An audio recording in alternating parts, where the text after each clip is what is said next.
Well, we're now going to be talking about health, early years and education. And my first two guests are, introduce yourself.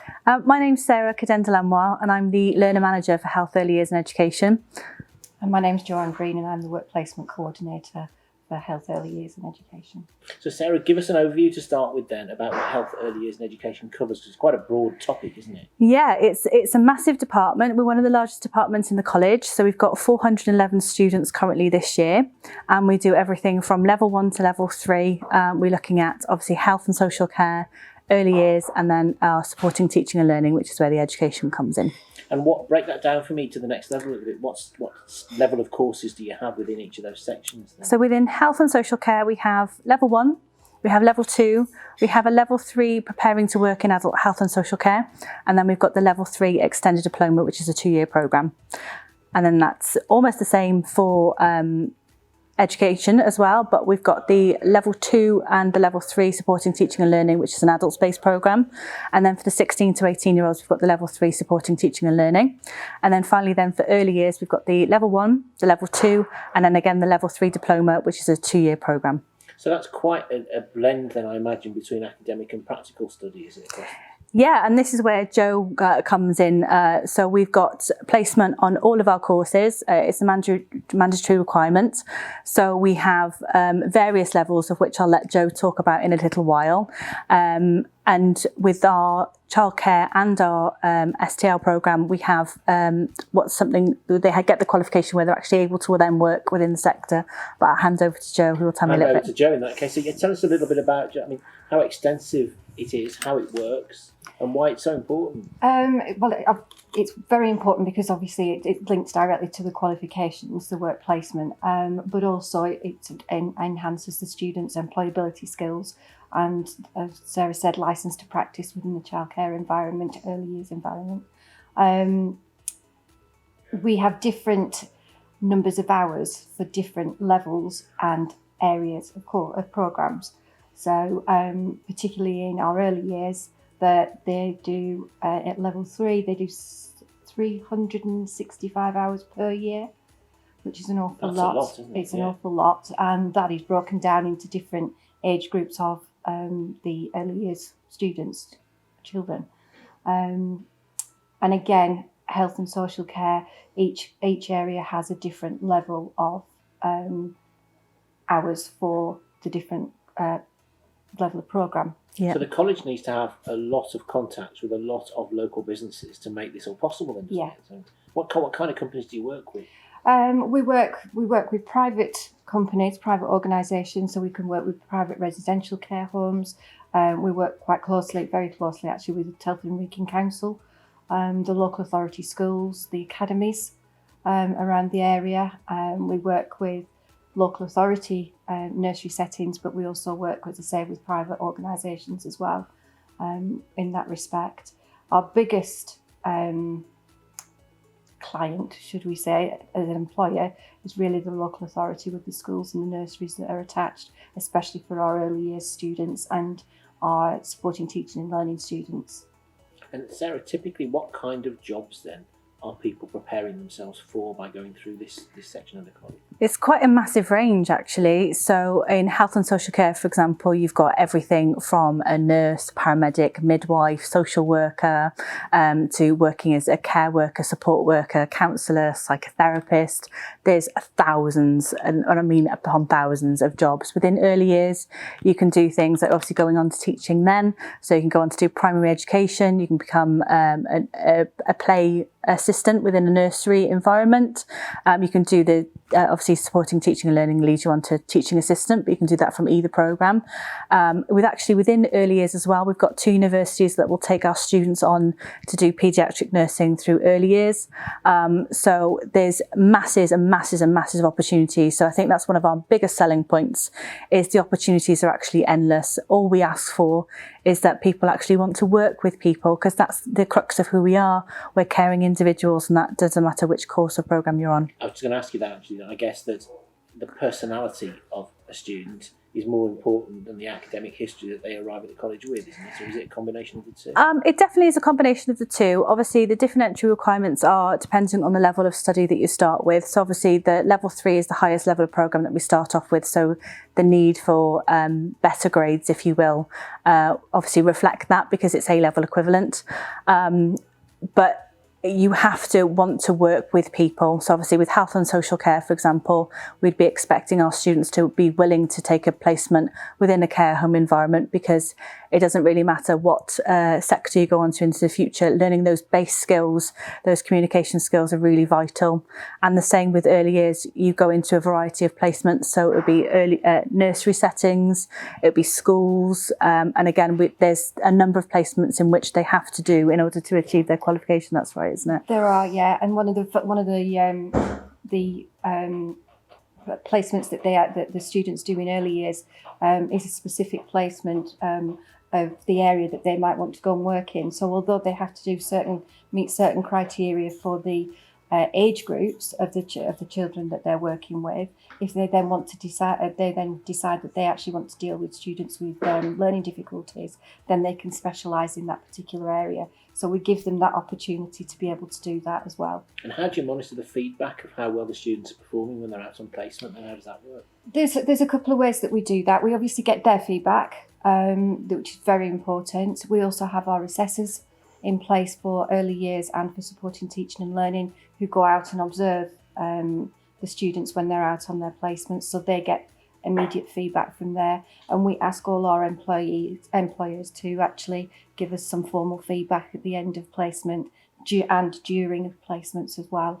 It's a three-way approach, really. Yeah, we're quite fortunate that we've got lots of employers that will engage really well with us, and we've had lots of very long-standing relationships with people out there. So we've got placements that will only take some of our students; they won't take them from everywhere else. So that's a testament, I guess, to the work that Joe and the team have done really with all of that. So that's great. And it's an extra step up the ladder for those students when they want employment, because they've been selling themselves in the process. Absolutely. It is a long-term informal interview really for them. Yeah. And the majority, especially the supporting teaching and learning, our students are very employable.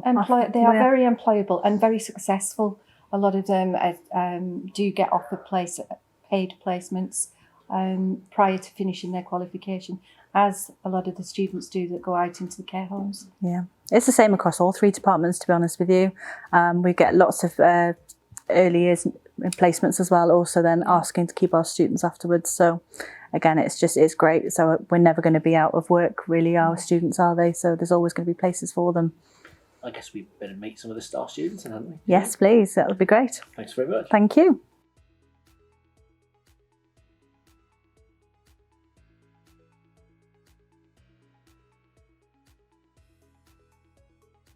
Right, well, we're joined now by some of the students.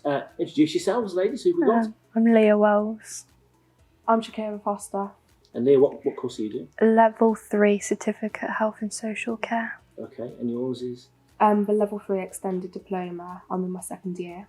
Okay, so it's slightly different stages of it. So Yeah. let me start with you then. So what was it that made you decide that this was the course and the college that you wanted to come to?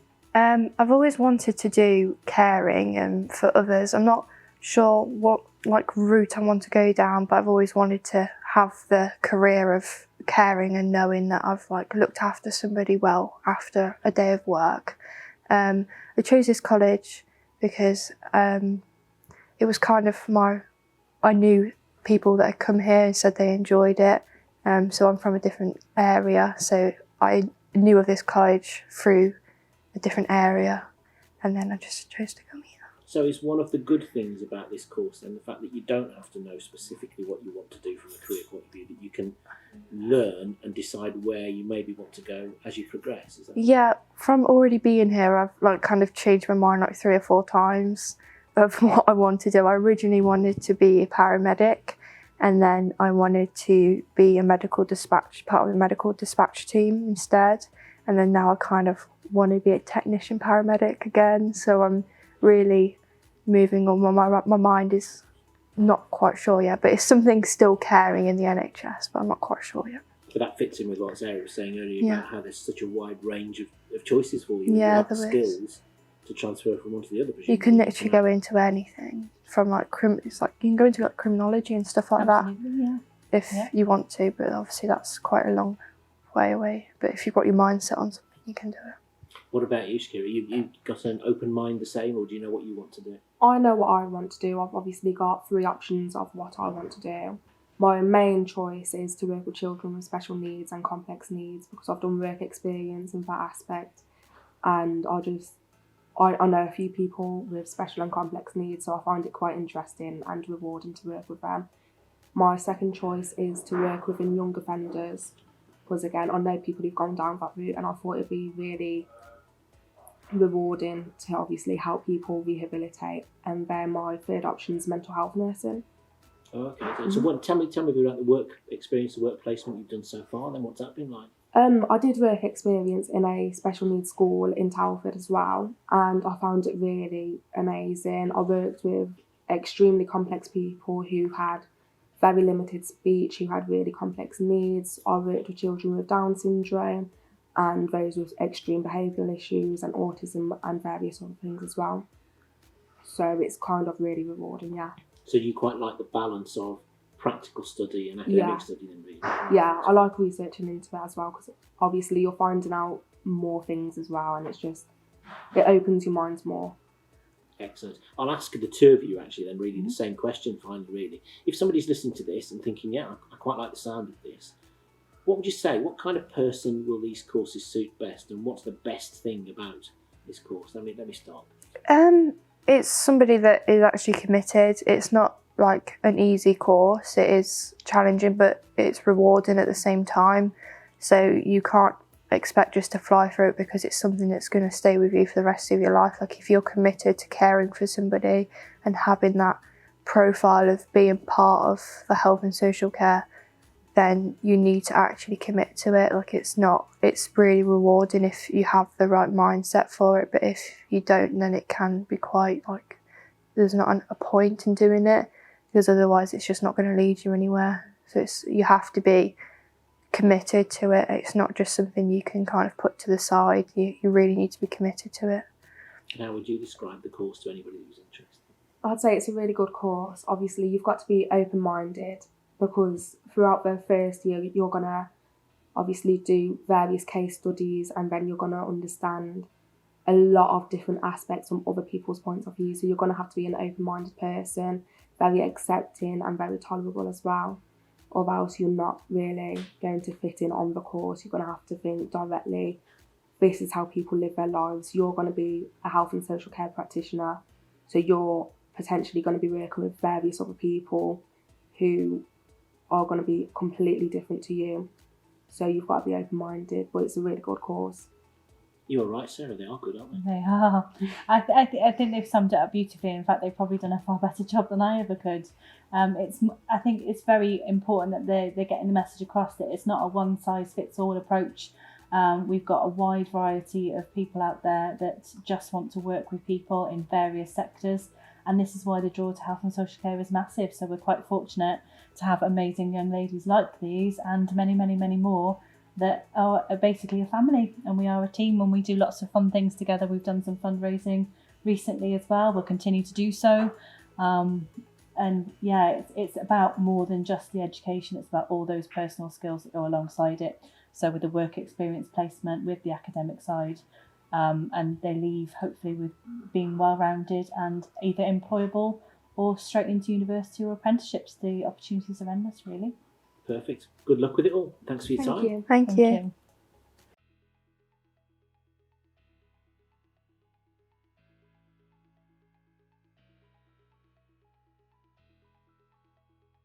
Right, last but not least, as we talk about health, early years and education, I'm joined by another 3 guests, so please do introduce yourselves. Hello, hi, I'm Toya and I teach supporting teaching and learning. I'm Brianna and I do level 1 childcare. Hello, I am Marita Brock and I teach across level 1, 2 and 3 childcare and education. So you two are sort of a little bubble then, level 1 childcare This bubble is then. right, yeah. So let me That's hear one of our it from the students. tutor's point of view first then, in terms of how does this course work? What is the emphasis on practical, on academic? Yeah, well, because there's a variety of courses that we have for early years education, Brianna's on your level 1 programme, aren't you? So what's brilliant about it, and Brianna will tell you a little bit when I've finished, is that we've got all the practical elements. So they're linking their theory to practice. So it's a really hands-on, proactive sessions that we have in the classroom. So they're learning all the time through those hands-on experiences, which is important because as an early years practitioner, that's what we want our students to be able to do, to go into the workplace, to work in nurseries and to be hands-on with the children, activities and resources. And Brianna, from your point of view, is that one of the things that appealed to you about this course, that kind of mixture then? Yes. What was your background then? Where did you come from and what were you hoping to do for a career? Why was it this course that you decided you wanted to sign up for? When I heard about this course, I was really interested, and I know that it can get me where I want to do in the future, because after this course, I want to do level 2, maybe level 3, go to university, and then after that, maybe in the future, I want to start my own business, maybe become a manager and build my own creche. Aiming high, it's good news. What do you like most about the study so far? It's very calm and it's very interesting as well, because once you get to know it, it's very interesting. You're learning something new, and it's just very, very good. I'm enjoying it. So you've got you presumably on this course then would have quite a wide range of people who are maybe all looking at slightly different career paths. Yeah, I mean, the early years in education, as the same with health, it lends itself to so many employment opportunities. It's not only is it just working in the early years in terms of nurseries and creches, it's also what's very popular at the minute is the paediatric nursing qualification that our students can take after they've achieved their level 3 diploma. But it's also working with a local authority, it could be working with safeguarding. So there's an array of different job opportunities that are available once you've kind of gone through your level 1. Level 2 is a licence to practice, so that's what Brianna will be on next in September, and then level 3 upwards. I know it's all been a bit strange this year. It's not a normal year, is it? But have you got to know quite a good wide range of other people since you started here? Yeah. It's quite a small group, the level 1 is, isn't it? So it's really great that you can give that individual attention to the students, and they get to know each other really well within the group as well. And obviously times are a little bit difficult at the moment, so the students are doing really well with this kind of adverse teaching conditions. Yeah, absolutely. It's all a bit strange, isn't it? Now yes. Your area is sort of overlaps, but it's yes. quite contained, isn't it? Tell me all about it. It is, yes. It's supporting teaching and learning. So really we're preparing our students to be really working in schools, and it's quite, so I guess really it's more for people who have a desire to be a teaching assistant. So we've got, sorry. That's all right. So you've got, does that mean that you'd have to, is there multiple levels of that? Or does that mean you've got to have a certain level of qualification when you first arrive, or what are you looking for in someone to enrol them on this course? So we mainly want, there's a desire really to have an interest in teaching to like children or supporting children to learn, and experience already would be desired, and also a GCSE or a level 2 in childcare would also be desirable. And I imagine, in much the same way as we're talking about the importance of work placement through all the things we've talked about in this curriculum area, no different here then, really? No, absolutely. So it's heavily linked with placement. So everything that we're doing within our sessions, we are hoping that our students are making those synoptic links to, what they're doing in placement and bringing that back into the classroom, because really it's all about preparing for the workplace and preparing for working in that sector. I think what's really important is it's very much a way of being, it's a holistic approach that we have with our students. So we have a variety of teachers, they have the course or the study programme, and they have their work placement, they have their workplace coordinator. So we're all working together around the student to make sure they get that complete holistic package really to enable them to take those next steps for their future. Are you able to say what kind of person then these sort of courses would suit best? It would suit somebody that was dedicated, keen to learn, obviously, someone that's organised and has a good standard of English to be able to write these assignments, because they're going to be quite detailed, and also they're going to be expected to support students within the classroom with writing and things like that. And also somebody that is, I guess, got experience and keen to kind of learn new things. Brilliant. And that's such a wide range of opportunity, probably, of all the curriculum areas in the college. You can go in so many different directions. Good luck with setting up your new business. Thank you all for your time. Thank you.